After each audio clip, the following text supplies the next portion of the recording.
તો let's start chapter number 7 પી વિભાગના તત્વો.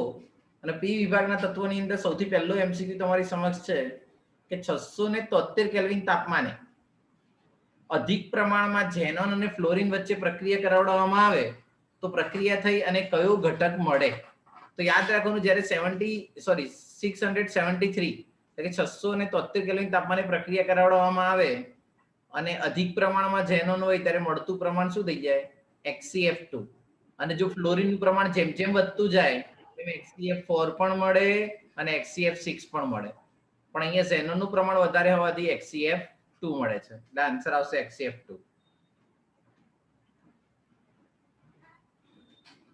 Next, iodine pentachloride. હવે સૌપ્રથમ આયોડિન પેન્ટાક્લોરાઇડ એટલે ICl5. હવે તમારે સંકરણ ડિફાઇન કરવું હોય ત્યારે મેં તમને એવું શીખવાડ્યું હતું કે બંધકારક અને અબંધકારક ઇલેક્ટ્રોન યુગ્મનો શું કરવાનો? તો સરવાળો. ચલો, આયોડિન કયા સમૂહમાં આવે? 17 17માં સમૂહમાં આવે તો સંયોજકતા 7 સંયોજકતા હોય, પણ આપણી સાથે જોડાયેલા ક્લોરીન કેટલા છે? તો માત્ર 5. ચલો, 5 જોડાય, 5 બંધકારક અને 1 અબંધકારક એટલે 6. અને એક કયો આવશે? તો અબંધકારક. એટલે 5 ને 2 7 સંયોજકતા પૂરી થઈ ગઈ. હવે તમારે સરવાળો કરવાનો. Bonding pair plus lone pair. Lone pair એટલે અબંધકારક અને બોન્ડિંગ પેર એટલે બંધકારક. તો 5 પ્લસ અબંધકારક ઇલેક્ટ્રોન યુગ્મ કેટલા છે? તો 1. અને બંધકારક કેટલા છે? તો 5. 5 ને 1 થશે 6. જો 6 હોય તો સંકરણ કયું થાય? sp3d2 એટલે S ની 1 કક્ષક યુઝ થશે, P ની 3 કક્ષક યુઝ થશે અને D ની 2 કક્ષક યુઝ થશે. એટલે you can say that sp3d2. અને હંમેશા યાદ રાખવાનું, જો બંધકારક અને અબંધકારકનો સરવાળો 2 આવે તો sp સંકરણ, જો સરવાળો 3 આવે તો sp2, જો સરવાળો 4 આવે તો sp3, સરવાળો 5 આવે તો sp3d, જો સરવાળો 6 આવે તો sp3d2. કારણ કે D ની 2, P ની 3 ને S ની 1 6 થઈ ગઈ. 5 હોય ત્યારે S ની 1, P ની 3 અને D ની 1 5 થઈ ગઈ. 7 હોય તો sp3d3. અને આ રીતે તેને અલગ અલગ રીતે ડિવાઈડ કરી શકાય. તો અહીંયા જવાબ sp3d2 આવ્યો. શુદ્ધ અવસ્થામાં કયા એસિડનું અલગીકરણ થઈ શકે? HClO4. આ HClO4 ને કયો એસિડ કહેવાય? પરક્લોરિક એસિડ. પરક્લોરિક એસિડ. ચલો, HClO3 હોય તો ક્લોરિક એસિડ. ક્લોરિક એસિડ.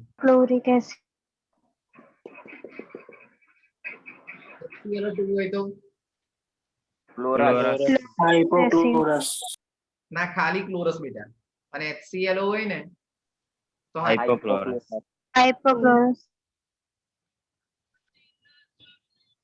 બીજી વસ્તુ, થોડું માઇક ચાલુ છે, બંધ કરી દઉં. Cl ની ઓક્સિડેશન અવસ્થા હશે +1. ઓક્સિજન માઇનસ વાત કરો તો +1 આવે.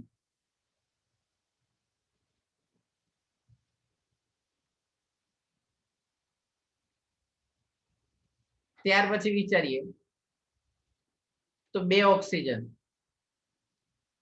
તો -2 ને 2 વડે ગુણો એટલે -4. -4 માંથી 1 કાઢો એટલે +3.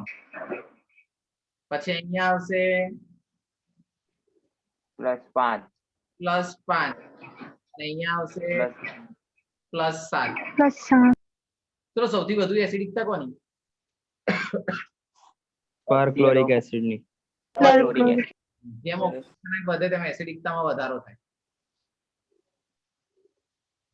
આને ઓક્સો એસિડ સંયોજનો કહેવાય. અને ઓક્સો એસિડ સંયોજનમાં હેલોજનનો ઓક્સિડેશન ધન હોય.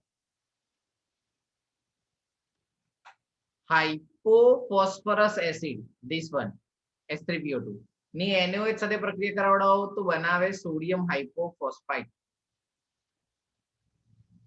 NaH2PO2. ટેક્સ્ટબુકમાં આપેલી બેઠી બાબત છે. ત્યાર પછી કોઈ તત્વ X માટે Xl3, H2O5 CA3H2 શક્ય હોય પરંતુ HCl5 શક્ય ના હોય તો તે સંયોજન કયું હોય? ચલો HCl5 શક્ય ક્યારે ના હોય? તો ડી કક્ષક ના હોય ત્યારે. ડી કક્ષકનો અભાવ હોય ને ત્યારે. અને ડી કક્ષકનો અભાવ શાની અંદર? નાઇટ્રોજન. નાઇટ્રોજન. હવે પ્રશ્ન બીજા બે તત્વો એવા છે જેની અંદર પી કક્ષક ડી કક્ષક ના હોય, આ અને આ. પરંતુ મુખ્ય ક્વોન્ટમમાં 3 છે એટલે. પરંતુ તમે એક વસ્તુ વિચારો, અહીંયા સંયોજકતાના સંદર્ભમાં વિચારો તો અહીંયા NCl3 શક્ય, પછી N2O5 ત્યારે જ પોસિબલ છે કે જો નાઇટ્રોજન હોય. એલ્યુમિનિયમ હોય તો Al2O3 આવે, B2O3 આવે, ત્યારે H2O5 આવે નહીં. અને કેલ્શિયમ જોડે જોડે સંયોજકતા Ca3N2, એટલે આન્સર નાઇટ્રોજન જ આવે.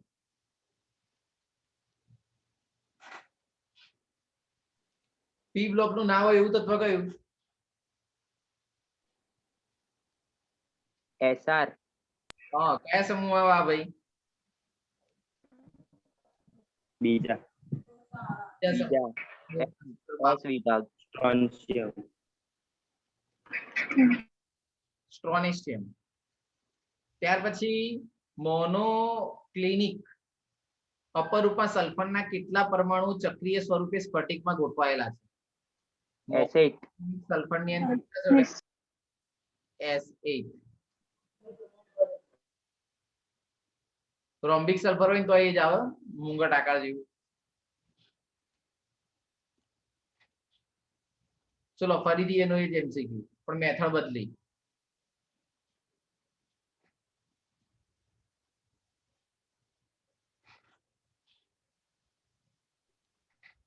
ચલો મેં તમને છે ને નાઇટ્રિક એસિડ ના અલગ અલગ પ્રક્રિયા વિશે અભ્યાસ કરવાનું કીધું હતું.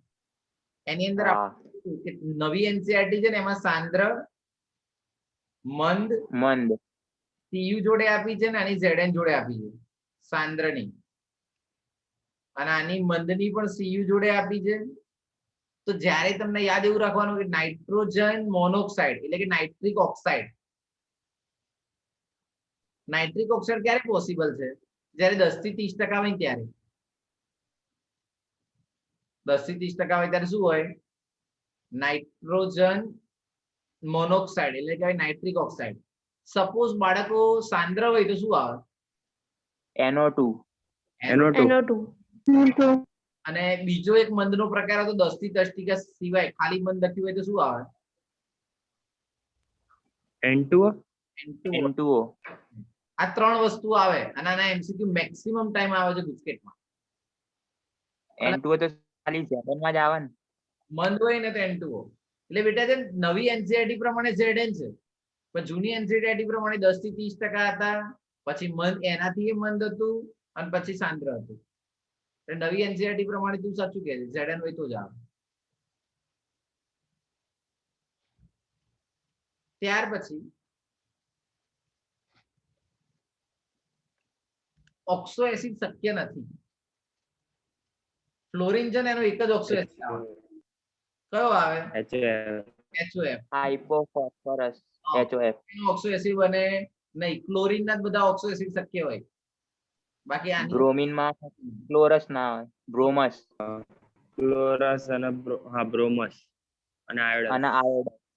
તો તમે એવું કહી શકો છો કે HOF એક જ આવે એટલે આ શક્ય નથી.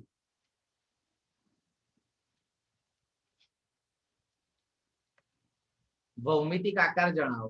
ચલો ઝેનોની સંયોજકતા કેટલી? 8.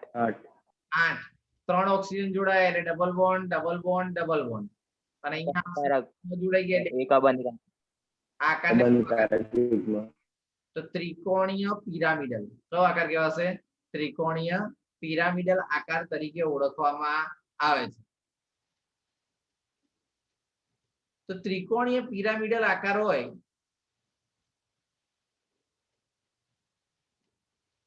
તો આની અંદર પ્રથમ સંકરણ કયું થાય? sp3. કારણ કે બંધકારક અને અબંધકારક 1.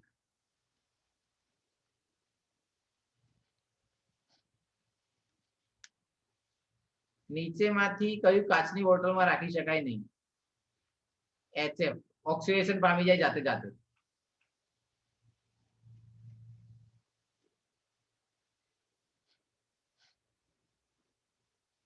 કયો ઓક્સાઇડ રંગહીન અને તટસ્થ છે? Nitrous oxide. આપણે પહેલા કીધું N2 અને તટસ્થ ઓક્સાઇડ તરીકે ઓળખવામાં આવે છે. રંગહીન તો હોય જ.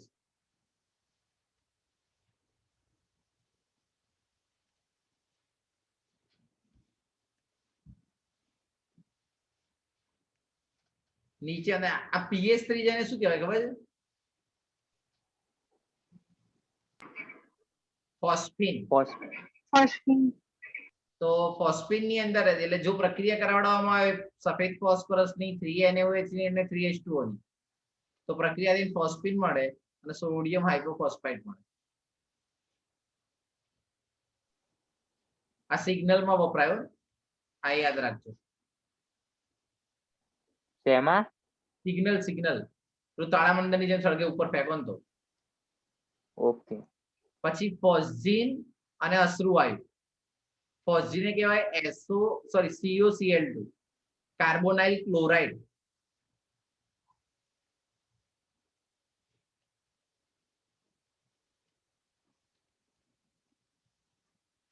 અને CCl3NO2 ને કહેવાય અશ્રુવાયુ. હજુ એક હાસ્યવાયુ બાકી રહ્યો, કયો? મસ્ટાર્ડ. ના, નાઇટ્રસ ઓક્સાઇડ હોય ને એને હાસ્યવાયુ કહેવાય. N2O. હા, અને મસ્ટર્ડ ગેસ નું અલગ જ થાય. વિચારો શું થતું હતું? S બંને બાજુ CH2 અને છેલ્લે Cl. S પછી બંને બાજુ CH2 2 ટાઈમ. CH2 અને પછી શું આવશે? તો Cl. આ પૂછાય જો. ફોસ્જીન, અશ્રુવાયુ, હાસ્યવાયુ અને મસ્ટાર્ડ ગેસ. ઝેનોન હેક્સાફ્લોરાઇડ નું સંપૂર્ણ જળ વિભાજન કરાવડાવવાનું. HCF4 સોરી હેક્સા છે ને એટલે 6 નું જળ વિભાજન હાઇડ્રોફ્લોરિક એસિડ એટલે HF જોડે કરાવડાવવામાં આવે. તો જ્યારે HF જોડે કરાવડાવવામાં આવે તો તમને મળતા નિબંધો મધ્યસ્થ પ્રમાણ XCO3 મળે. અને XCO3 માં મેં તમને હમણાં જ શીખવાડ્યું sp3 સંકરણ થાય. VSEPR મુજબ ડબલ બોન્ડ ને પણ એક બોન્ડ જ ગણો, 3 બંધકારક અને એક અબંધકારક, સરવાળો 4 એટલે sp3. અપૂર્ણ જળ વિભાજન કરે તો ઝેનોન ઓક્સિજન આપે. યસ. પછી 65.4 ગ્રામ ઝિંકની સાંદ્ર સાથે પ્રક્રિયા કરવા એટલે ઝિંક નાઇટ્રાઇડ મળે, ફાઇનલ થઈ ગયું. અને સાંદ્ર હોય તો સેકન્ડ નિપલ વડે નાઇટ્રોજન ડાયોક્સાઇડ. તો કેટલા ગ્રામ ઓક્સિડેશન કરતાનું રિડક્શન થશે એના વિશે ચર્ચા કરવાની છે. તો અહીંયા રિડક્શન પ્રક્રિયા કરાવવાની છે. તમને એમ કે 64.5 ગ્રામ ઝિંકની સાંદ્ર નાઇટ્રિક એસિડ સાથે પ્રક્રિયા કરતા કેટલા ગ્રામ ઓક્સિડેશન કરતાનું રિડક્શન થશે? મને પેલા એમ કહો અહીંયા નાઇટ્રોજન નો ઓક્સિડેશન અંક કેટલો હોય?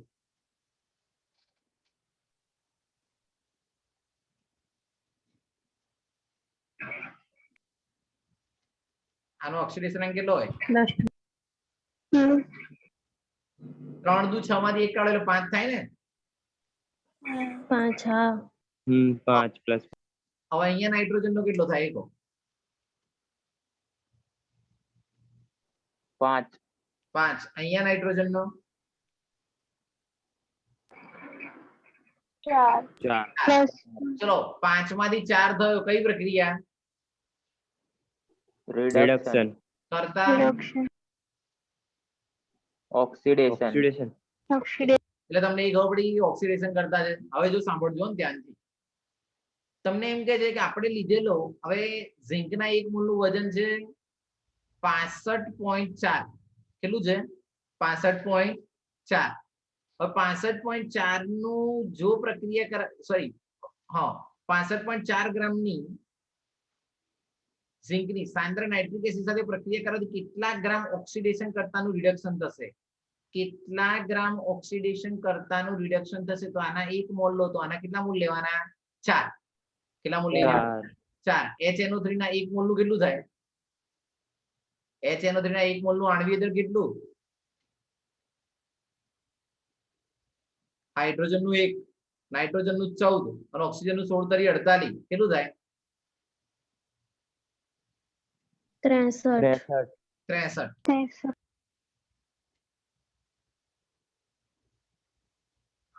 63 નું તમે પ્રક્રિયા કરાવવામાં આવે ત્યારે જો આના 4 મોલ નું કરો તો આના 2 મોલ મળે છે. આના 4 મોલ કરો તો આના કેટલા મોલ મળે છે?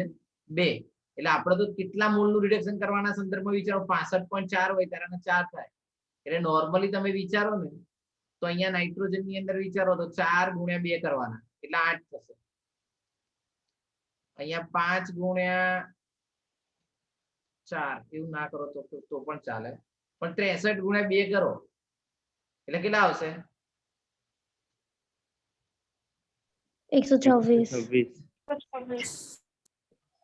કારણ કે 4 મોલ માંથી 2 મોલ માં કન્વર્ટ કરે છે જ્યારે આટલા ગ્રામ લો એટલે સર 2 મોલે 1 મોલ મળે એમ ને? હા,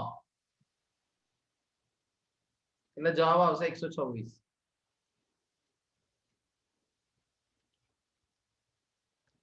પછી વિચારીએ ફોસ્ફોનિક. ફોસ્ફોનિક એટલે હાઇપોફોસ્ફરસ એસિડ અને ફોસ્ફેનિક હોય તો શું થાય? 2 OH આવી જાય. હા, એટલે ફોસ્ફરસ એસિડ છે ને અને ફોસ્ફેનિક પણ કહેવાય અને હાઇપોફોસ્ફરસ એસિડ ને ફોસ્ફોનિક પણ કહેવાય. આ યાદ રાખજો.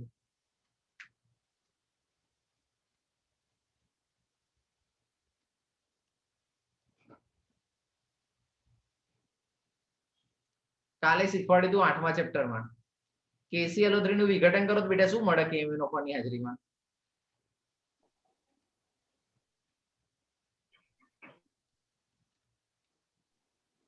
KClO3 નું વિઘટન કરાવડાવો તો શું મળે પ્રાંજલ? MnO2 પ્લસ O2 મળે 3 મોલ ઓફ અને 2 મોલ ઓફ KCl દૂર થાય. કાલનો લેક્ચર બધાએ જોયો નહીં લાગતો. તો O2 મળે, Cl2 ના મળે, બાકી બધામાં Cl2 મળે. પોટેશિયમ પરક્લોરેટ હોય, સોરી પોટેશિયમ ક્લોરેટ હોય તો O2 મળે, બાકી બધામાં Cl2 મળે. એટલે અહીંયા પૂછ્યું છે સામાન્ય Cl2 નહીં મળે એટલે આન્સર C. અને આ MCQ સોલ્વ કર્યા પછી તમારે પ્રેક્ટિસ કરવી જરૂરી છે. ખાલી મારા કરાવડાવવાથી નહીં આવડી જાય, કારણ કે બેઠે બેઠા ક્યારે નહીં પૂછાય. ચલો ફોસ્ફેનિક એનું એ જ. આનો ઓક્સિડેશન અંક કેટલો થાય? +1 +1. ગુડ. +1.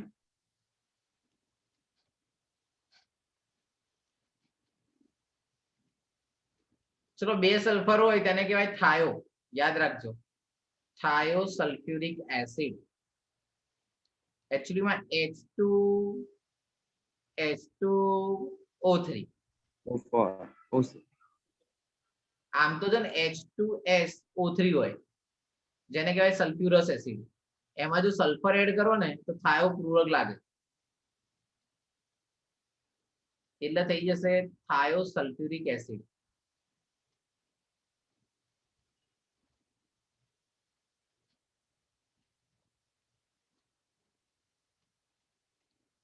હમણાં તો એનું એ જ KNO4 નું KCl3 વડે વિભાજન ક્લોરીન ના મળે, O2 મળે.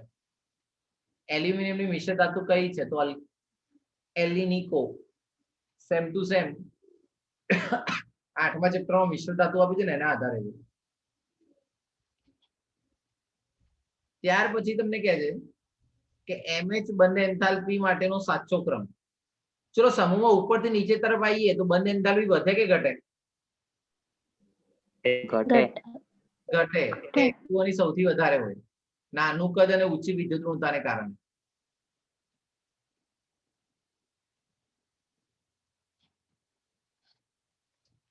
સફેદ ફોસ્ફરસ સફેદ ફોસ્ફરસ ઝેરી હોય, હવામાં સળગી ઉઠે તો તે પાણીમાં અદ્રાવ્ય છે.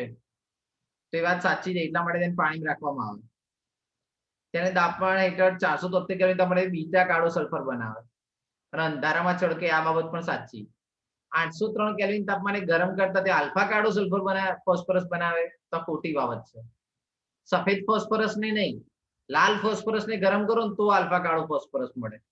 યાદ છે? ફોસ્ફરસ ના અપર રૂપોમાં આવતું હતું. હા હા એટલે આન્સર ઈ જો અહીંયા લખેલું છે. જો ના લખે તો રાતો એટલે લાલ હોત. બંધ નળીમાં 803 ગરમ કરતી આલ્ફા મળે અને 473 ગરમ કરો તો બીટા મળે. આ આલ્ફા કાળો ફોસ્ફરસ અને બીટા કાળો ફોસ્ફરસ કોના પ્રકાર છે?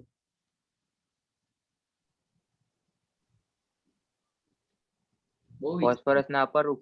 ફોસ્ફરસ ના અપર રૂપોમાં કાળા ફોસ્ફરસ ના બે પ્રકાર, આલ્ફા અને બીટા. ધાત્વિક હેલાઇડમાં આયનીય વર્તણૂક તો સેમ ટુ સેમ એમએફ ની સૌથી વધારે, પછી એમસીએલ, એમબીઆર અને એમઆઈ. એના માટે પણ જવાબદાર છે વિદ્યુત ઋણતા, ઇલેક્ટ્રોનેગેટિવિટી.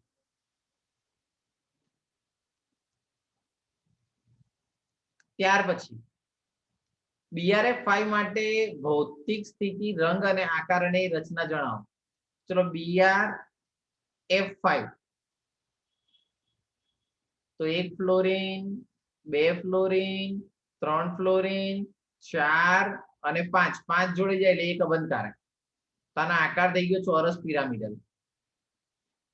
પછી બંધકારક 5, અબંધકારક 1, 5 ને 1 6. 6 હોય તો સંકળ કયું થાય? sp3d2 આવ્યું નથી એટલે ચાલશે. અને રંગહીન અને પ્રવાહી હોય.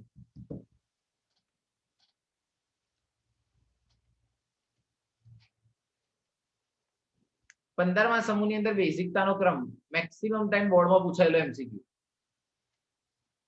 15મા સમૂહના તત્વોની હાઇડ્રોબેઝિકતાનો સાચો ક્રમ તો સૌથી વધારે PS3, એના પછી NH3 ની ઘટે અને આ બધા તો એના કરતા ઓછા જ છે. આપણે જ્યારે લખીએ છીએ ત્યારે NH3 નહીં આપેલું હતું, આટલાની માહિતી આપેલી હોય.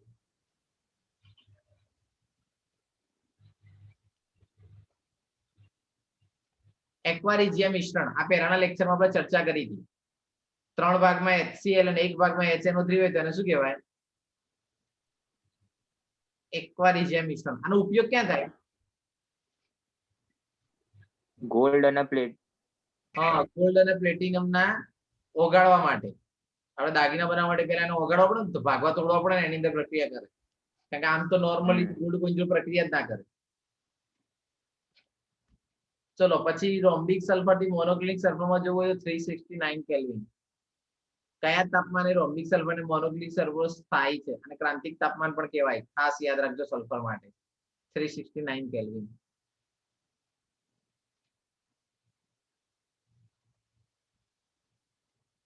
કયો ઓક્સાઇડ બેઝિક છે? તો ધાતુનો ઓક્સાઇડ બેઝિક હોય Bi2O3. અધાતુનો ઓક્સાઇડ એસિડિક હોય.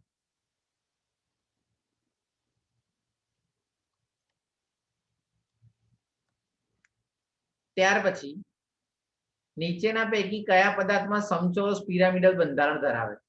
તો ઝેનોનની સંયોજકતા તમે વિચારો તો 8, 18મો સમૂહ.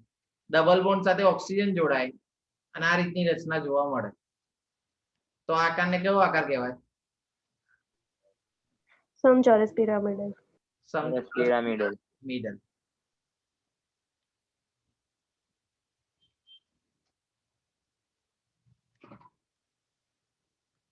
બ્લીચિંગ પાવડરના સંઘટકો મોસ્ટ એમપી ઓલસો MCQ.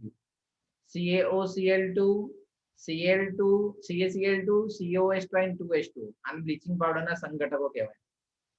સમૂહ નંબર 17 માં જોવા મળે ક્લોરીનમાં. એક બીજો આની અંદર એક પ્રશ્ન આવે છે, ક્લોરીનની ઠંડા એનએઓએચ સાથે પ્રક્રિયા અને ગરમ એનએઓએચ સાથે પ્રક્રિયા. એ પણ મોસ્ટ એમપી છે.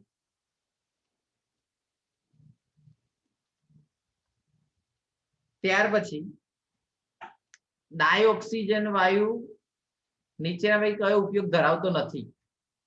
તો વિરંજક તરીકે ના વપરાય. વિરંજક તરીકે કયો વપરાય?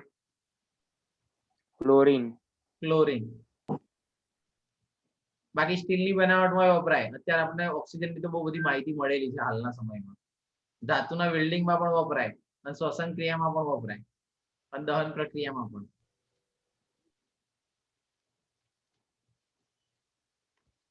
ટ્રાયમેટાફોસ્ફરિક એસિડ, પરંતુ મેટાફોસ્ફરિક એસિડ કોને કહેવાય? તો HPO3 આને કહેવાય મેટાફોસ્ફરિક એસિડ. અને ટ્રાયમેટાફોસ્ફરિક એટલે બધાને જોડ દેવાના. 3 times. હા, તો OH અને ઘણી વાર પરીક્ષામાં પૂછાય ટ્રાય OH સમૂહની સંખ્યા કેટલી થઈ જાય? તો 5.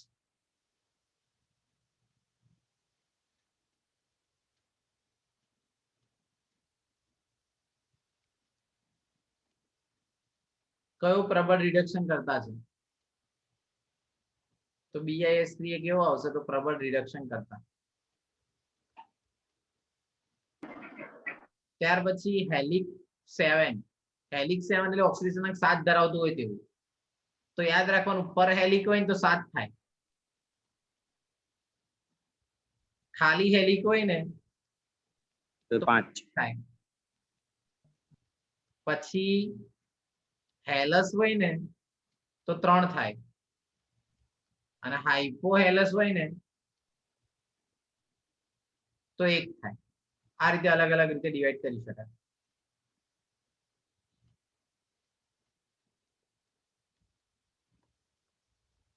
P4 ની પ્રક્રિયા થાયોનિલ ક્લોરાઇડ સાથે પ્રક્રિયા કરાવડાવો તો પ્રક્રિયા તમને PCl3 અને S2Cl2 મળે. પણ તમારા સિલેબસમાંથી ઉડી ગયો છે PCl3. પણ યાદ રાખવાનું, થાયોનિલ ક્લોરાઇડ સાથે પ્રક્રિયા કરીને તેને મેળવી શકાય.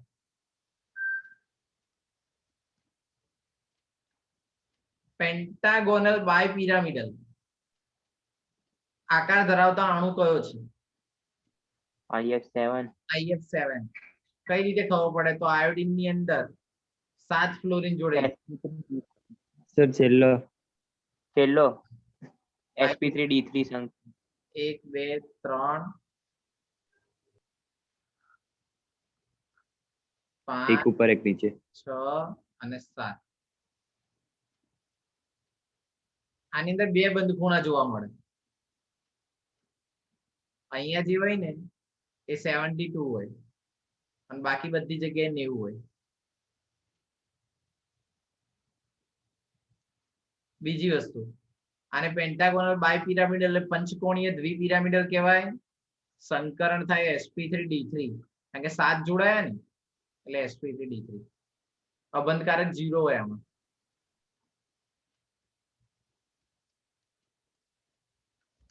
હેબર પદ્ધતિની અંદર પ્રવર્ધક તરીકે K2O અને Al2O3. એમોનિયાની બનાવટની અંદર જે વપરાય છે એમાં પ્રવર્ધક તરીકે K2O અને Al2O3. પ્રવર્ધક એટલે શું? તો ઉદ્દીપકને પણ હેલ્પ કરતો હોય ને એને પ્રવર્ધક કહેવાય, પ્રમોટર. મોલિબ્ડેનમ શેમાં આવે છે? એમો તો ડી વિભાગમાં આવે. એ એ બી થાય ને પ્રવર્ધક? 15મા ચેપ્ટરમાં આવે, પોલિમરમાં. ઓકે. વલ્કેનાઇઝ રબર. પછી એમોનિયાને ઔદ્યોગિક રીતે યાદ રાખવાનું, 200 bar દબાણ જોઈએ, 773 કેલ્વિન તાપમાન જોઈએ.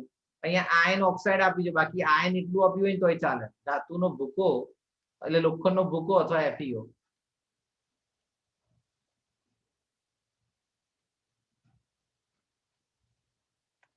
પછી એમોનિયા અણુની અંદર, તો એમોનિયામાં હોય NH3 એટલે ટ્રાયગોનલ પિરામિડલ, ઇટ્સ કોલ્ડ ત્રિકોણીય પિરામિડલ. બંધ લંબાઈ 101.7 અને બંધ ખૂણો 107.8 ડિગ્રી હોય.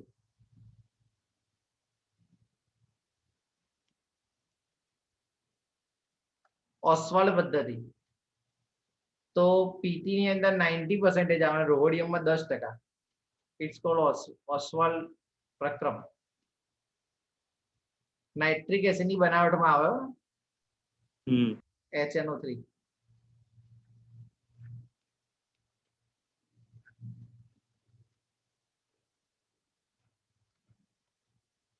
કેલ્શિયમ ફોસ્ફાઇડ ની પાણી સાથે પ્રક્રિયા કરતા કયો વાયુ ઉત્પન્ન થાય?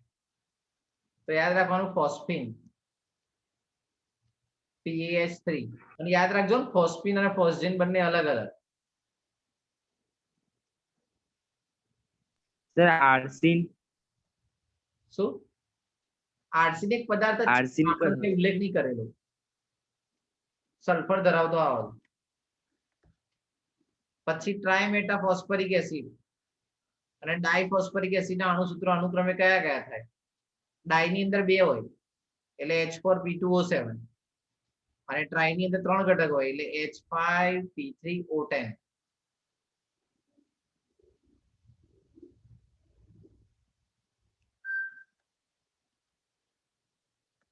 થાયોનિલ ક્લોરાઇડ SOCl2.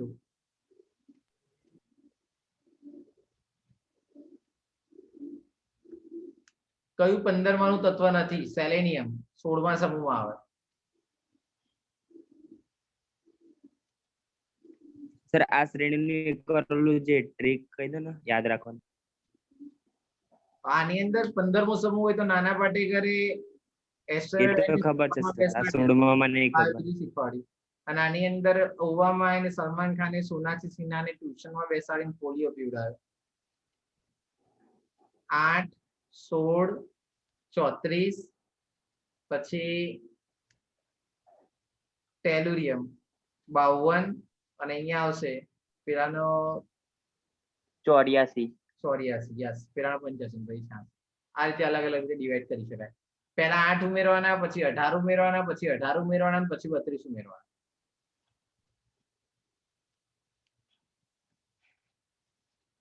ત્યાર પછી એમોનિયમ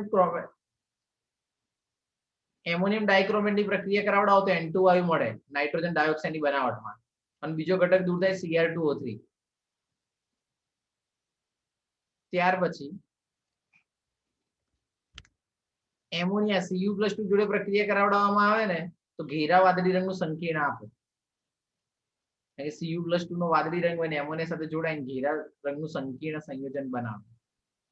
આ એમોનિયા નીકળી ગયું ને સર? યસ. હા પછી P4O6 ને પાણીમાં ઓગાળતા કયો એસિડ મળે? તો યાર અગર P4O6 ને ઓગાળો ને તો ઓર્થોફોસ્ફરસ એસિડ મળે, અને P4O10 હોય તો H3PO4. H3PO4 phosphoric acid. આ બંને એનહાઇડ્રેટ કહેવાય. ફોસ્ફરસ નો એનહાઇડ્રેટ કયો તો P4O6, અને ફોસ્ફરિક એસિડ નો એનહાઇડ્રેટ કયો તો P4O10. આ રીતે સમજાવી શકાય. આટલું રાખીએ 50 MCQ, કારણ નવા MCQ સાથે ચર્ચા કરીશું. અને હવે પછી આવો ત્યારે 7મું ચેપ્ટર તો ખરું, જોડે જોડે 6ઠું ચેપ્ટર એકવાર વાંચીને આવજો. ઓકે.